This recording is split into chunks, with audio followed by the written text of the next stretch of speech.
Hello, John Talley here with Partzilla.com. Today we're going to be looking at the clutch system on our 2008 Honda CBR600RR. If you're cruising along and you really get on the throttle real hard and the motorcycle doesn't want to move, maybe your clutch slipping. If you're changing gears and it really doesn't activate very well, maybe the basket's worn out. So we're going to go in here and take a look at this one to see what kind of shape it's in. Starts by just draining the oil, getting this lower fairing out of the way. So let me go grab a couple of tools and we'll get started on it.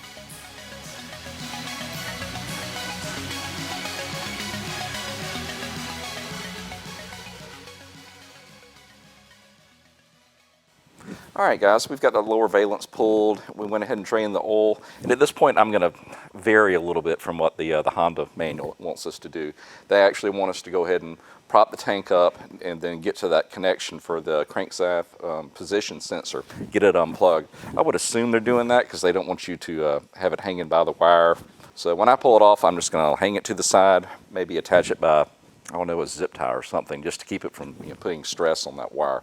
So I'm going to change it up just a little bit compared to what the manual is going to do. So let's go ahead and get these 8mm bolts off and then get the side cover off.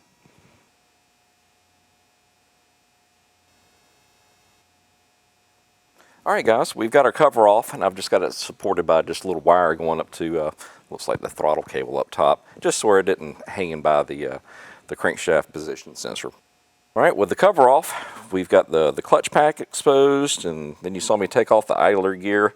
Make sure you keep up with that thrust washer as well as that little wave washer when you put it back together. What's going to happen next? Well, we're going to go ahead and remove these 5 bolts there. We want to do it in a crisscross pattern, and then that'll pull the clutch apart and we can start pulling the plates. Alright, so let's get those bolts taken out and we'll take a look at the plates. Alright, so we've got our clutch pulled apart. What is this whole stack of plates made up of? Well, let me show you. There's actually 3 different composite discs, and alternating in between each one of those are a metal disc. So when you're ordering a new clutch, you need to get all of these. Otherwise, it's not going to work right.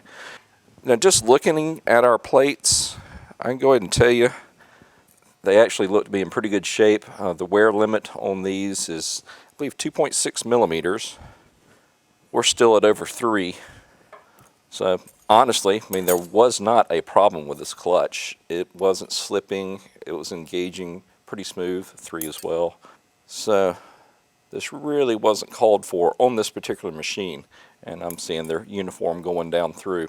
What you're going to see on a clutch that is worn out, other than machine not moving, once you pull it apart, you're going to see that these fiber discs are more or less they're worn all the way down. Basically these little pads right there are gone.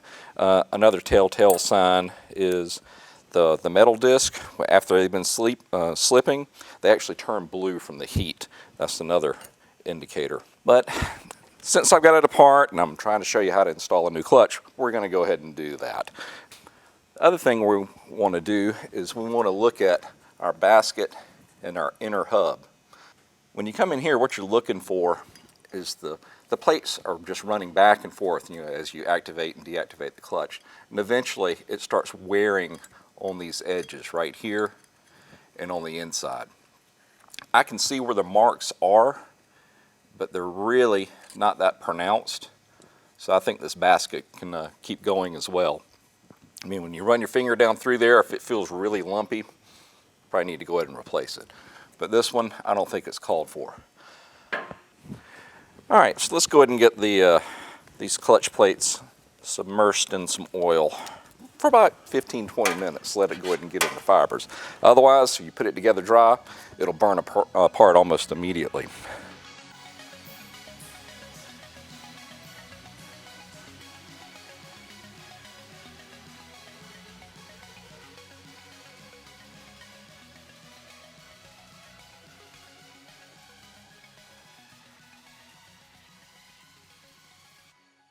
Alright guys, I think these have been soaking long enough. It's time to go ahead and rebuild that clutch pack.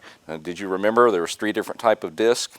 Well, just in case, let me show you the differences. Alright, your first one that's going to go in, see how it's more narrow from here to here? Well, it's the one that has to go in first because it's got to hang over those judder springs back in the back.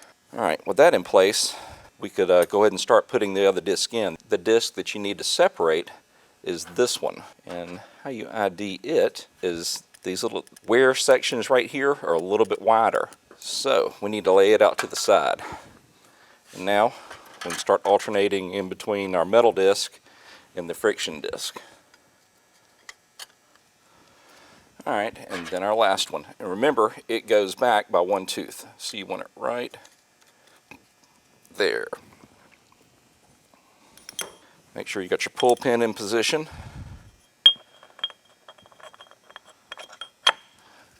And that's how she goes together. All right, let's take a look at our springs, see if we can reuse them or not.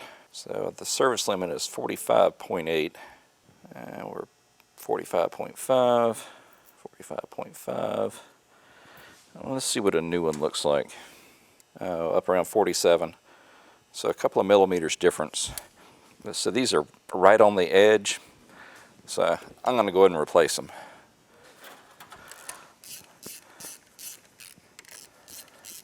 Tighten them in just a little bit at a time, going in that crisscross pattern.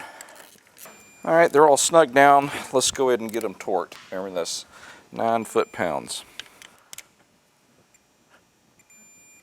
Next, we need to go ahead and do the sealant. And what Honda wants you to do is a continuous bead all the way around the outer cover. And then on the crankcase, they only want it in between here and about right there. And then the same thing here to there. Why do they want it like that? Honestly, I'm not entirely sure, but if they say to do it in the book, there must be a good reason for it, so we're going to do it here as well. All right, the sealant that they call out for this is actually a gasket maker because there is no gasket in this particular application. The stuff they call out in the manual is called TB1207B. With that bead laid down, let's go ahead and get our idler gear back in position, along with that wave washer and then that outer thrust washer. All right, all that's as it should be. Got our dowels in place, got our sealant, our gasket maker where it needs to be.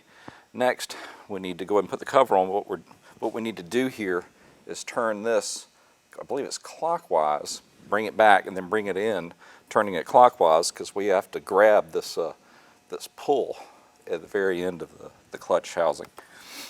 So, get that untied. Get that back in place. Pull back on the lever just a little bit.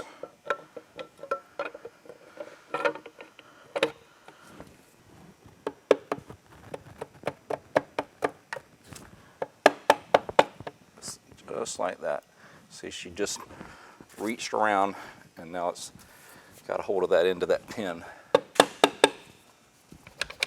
Yep.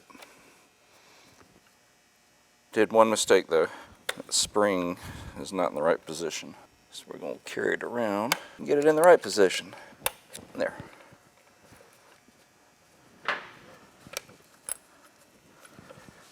That's where we want it to be.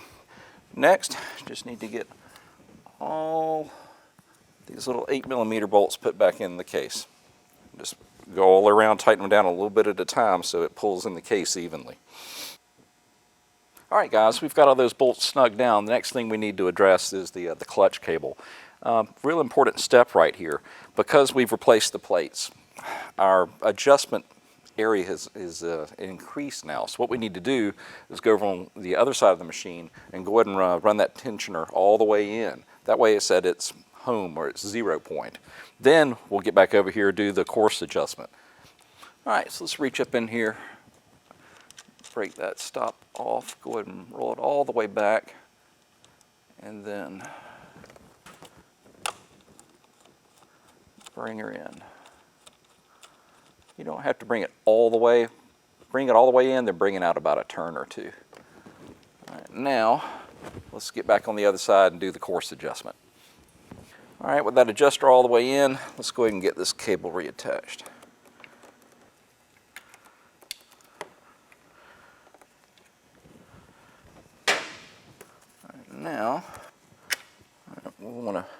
bring it all the way up until it starts to engage against the lever up there. And honestly, this cable is about worn out. I think there's enough adjustment left in it.